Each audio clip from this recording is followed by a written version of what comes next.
Bom dia, pessoal. Voltando aqui para a nossa rápida aula de direito administrativo, hoje eu vou falar sobre os agentes políticos. Quem são essas pessoas? Eles são, na verdade, os componentes do governo nos primeiros escalões, investidos em cargos, funções, mandatos ou comissões, por nomeação, eleição, designação ou delegação para exercício de atribuições constitucionais. Esse é um conceito do professor Eli Lopes Meirelli, saudoso professor Eli Lopes. Então, são os componentes do governo nos seus primeiros escalões, são figuras importantes da administração pública. E ainda tem mais um conceito aqui do professor Celso Antônio Bandeira de Mello. Ele traz o que são os agentes políticos. São os titulares dos cargos estruturais à organização política do país, ou seja, são os ocupantes dos cargos que compõem o arcabouço constitucional do Estado e, portanto, o esquema fundamental do poder. São pessoas importantes na administração pública. Agora, o que eles fazem? O que essas figuras políticas, qual é a função dos agentes políticos? O professor, e aqui nessa questão da função, o professor Celso Antônio Bandeira de Mello traz uma outra conceituação, meio que discordando do Eli Lopes. Ele fala que a função é a deformação da vontade do Estado, a vontade do poder executivo, presidente da República, governador e prefeito, são os, na verdade.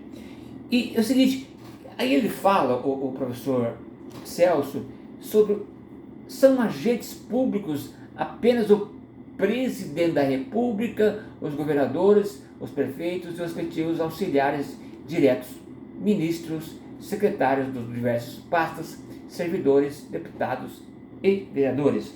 Aqui ele traz aqui apenas um comentário sobre agentes públicos. Ele discorda de que ministro, na verdade, sejam agentes políticos. A doutrina ela é assim que funciona. Por isso vale a pena você dar uma lida acerca do tema aqui seguindo, Agora, e como essas pessoas, agentes políticos, ministros, qual que é a forma de investidura, a forma de ingresso? A forma de investidura é a eleição, salvo para ministros, secretários, que são de livre escolha do chefe do Poder Executivo e providos em cargos públicos mediante sistema de nomeação. Na verdade, o chefe do Executivo ele é eleito. Os ministros eles são colocados, são de livre nomeação, a forma de acesso, eles são pessoas que não são concursadas, obviamente.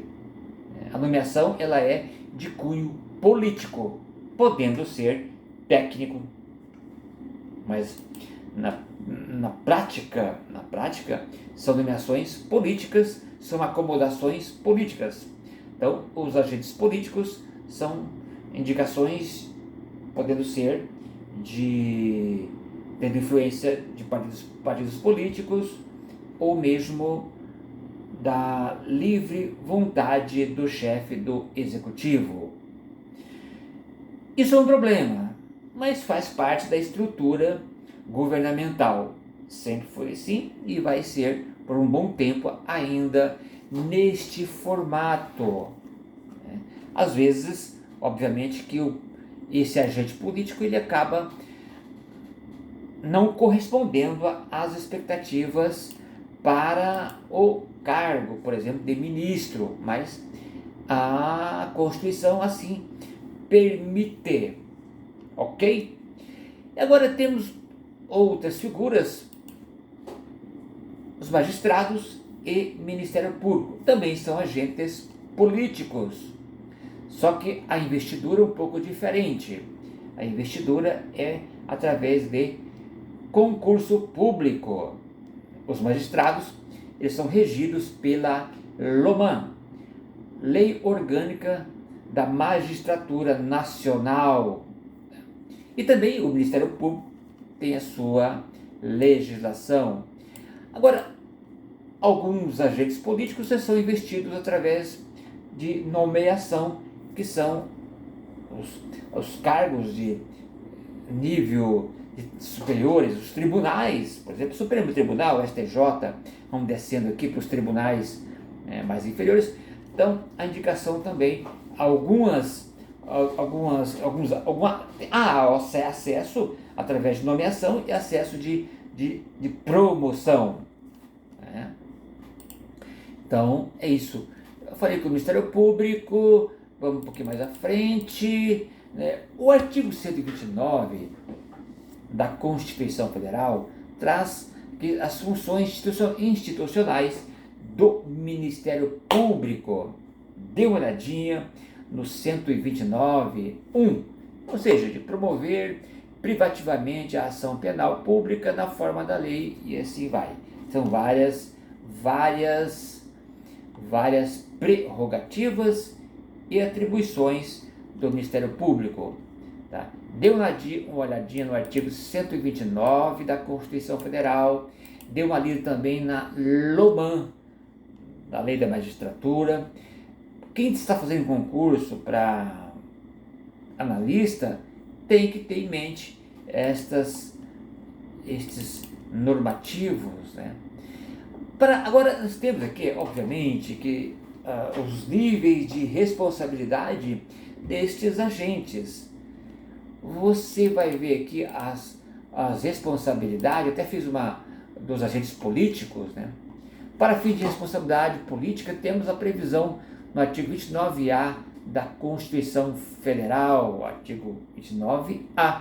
Dê uma lida no artigo 29, não, artigo 29 não, 29, parágrafo 2º e 3º, prefeito e presidente da Câmara Municipal, e também esse artigo ele vai trazer para você uma noção de responsabilidade, artigo 29. Agora temos também as responsabilidades do presidente da República, de uma República, ministro de Estado, que são agentes políticos, comandantes da Marinha, Exército, Aeronáutica, o artigo 52.1 da Constituição Federal. Os concurseiros têm que saber isso. Dê uma olhadinha no artigo 5.2. Né? Esse artigo 5.2 ele foi alterado pela Emenda Constitucional 23, né, de 99. Então, aí temos aqui agora, e temos também o artigo 5.2, que fala sobre a responsabilidade dos ministros, membros do Conselho Nacional de Justiça, dos membros do Conselho Nacional do Ministério Público, né? Esse artigo 5.2, que foi incluído pela Emenda Constitucional número 45 de 2004. Essa Emenda 45 de 2004, ela é a reforma do Poder Judiciário. Nessa Emenda 45, houve a inclusão do CNJ e do Conselho Nacional do Ministério Público. Dê uma olhadinha no 5.2, 5.1, 5.2 e também o artigo 101.1c da Constituição Federal. Não vou ler porque depois eu peço que dê uma olhadinha, que fala sobre as infrações penais comuns nos crimes de responsabilidades dos ministros de Estado, dos comandantes, dos tribunais superiores. Os concurseiros precisam saber essas, na verdade, aonde se situam, na verdade, na Constituição, as modalidades de infração. Vai lá no artigo 102.1c. E temos também aqui, ainda seguindo, o artigo 105.1a, que fala sobre como processar os crimes de responsabilidade dos governadores, né? Responsabilidade dos desembargadores, Tribunal de Justiça, Tribunal de Contas, e aí vai. Esse artigo 105.1a, ele é fundamental, especialmente para quem está estudando para concurso público, beleza? E por fim temos aqui o 108, né? 108, que compete aos tribunais regionais federais processar e julgar originariamente juízes federais, né? Ou juízes federais e justiça militar, justiça do trabalho, crimes comuns de responsabilidade, os membros do Ministério Público da União, né? Ressalvada a competência da Justiça Eleitoral. Eu trouxe, na verdade, alguns comentários de natureza constitucional. Para os concurseiros é fundamental, não tem como você deixar de ler tudo isso. Vai lá no voltando aqui, 105.1a e o 108 da Constituição Federal. São temas importantes. Para o leigo fica a curiosidade. Agora, para o estudante de direito, vale a reflexão, o estudo, fazer na verdade, você precisa ter um mapa acerca desses artigos, né, para você memorizar. Ok, turma? É isso. Volto em breve. Um grande abraço. Até a próxima. Tchau, tchau.